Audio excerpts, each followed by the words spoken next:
I just want to talk about this, as this is very troubling.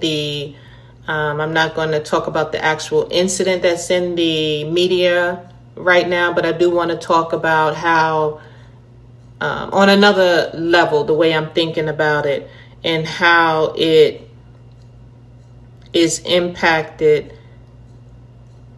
in the thoughts around the KKK Act and the FACE Act.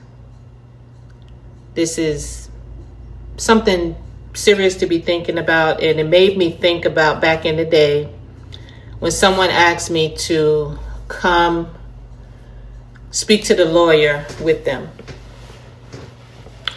And so I looked at the lawyer and I said, how are you going to charge this person for blah, blah, blah, when Dick Cheney, and I had to look it up because I forgot exactly what happened. So you'll know what I'm talking about.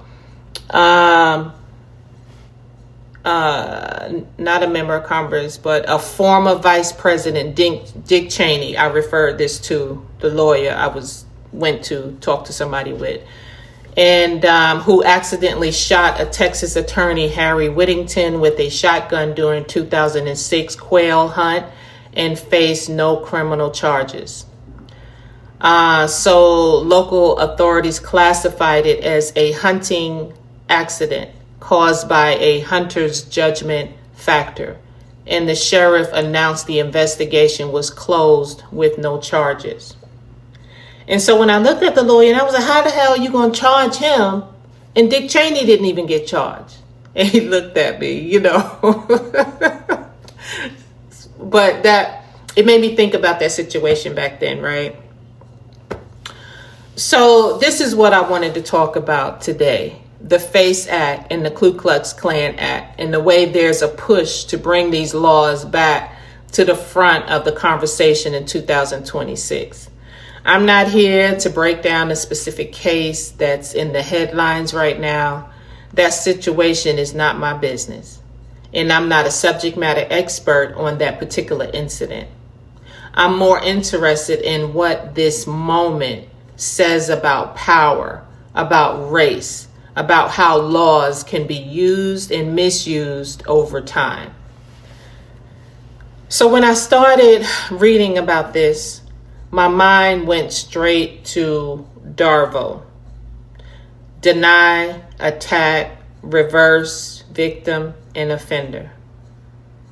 That pattern where someone causes harm, then flips the script, and suddenly they're the victim. And the real victim is cast as the problem. And what I'm seeing and feeling in this moment looks a lot like that reversal. The more I sat with it, the deeper my thoughts went. I started thinking about all the times I've heard the same words. I heard the same words in different places over and over again throughout the years. In workplaces, in grocery stores, and neighborhoods, that moment when something happens, and as soon as a Black person is involved, the first words out of someone's mouth is, call the police, arrest them, get security, get them out of here. A Black person can be doing the exact same thing someone of another race is doing, but because of the color of their skin, the automatic response is punishment.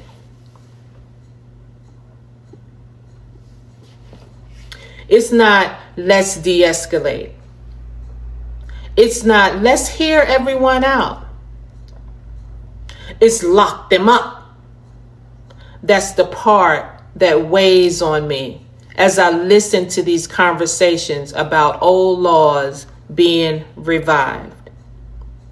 When I hear people talk about these kinds of laws, it feels like by any means necessary to keep Black people in jail, to keep us controlled, to keep us down, to keep us to stop speaking, to keep us from just stop for anyone to look at if they have a big platform.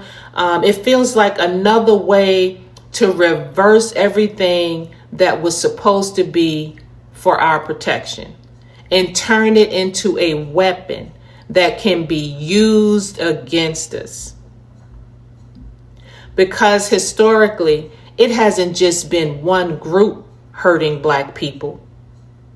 There have been many different races and ethnic backgrounds involved in causing harm, enforcing systems and benefits from them. Yet, somehow the narrative keeps circling back to Black people as the ones who need to be watched, restrained, and locked away. So, when I hear talk of dusting off the laws that were created in the context of racial terror, and I hear the energy behind we're going to use this, we're going to put people away, what I feel in my spirit is caution. I feel concern. I feel that old pattern, deny the real harm, attack the people raising questions, and reverse victim and offender. So the powerful becomes the victims, and the people already under their boots become the threat. That's why I want to invite the thinking, whether you think or don't think the way I am thinking on these terms, not just the legal terms, not just the headlines, but the pattern. Who gets framed as dangerous? Who gets the benefit of the doubt? And whose very existence keeps getting criminalized over and over in Duracell battery again, no matter what label or law they decide to use this time? I don't know. Peace.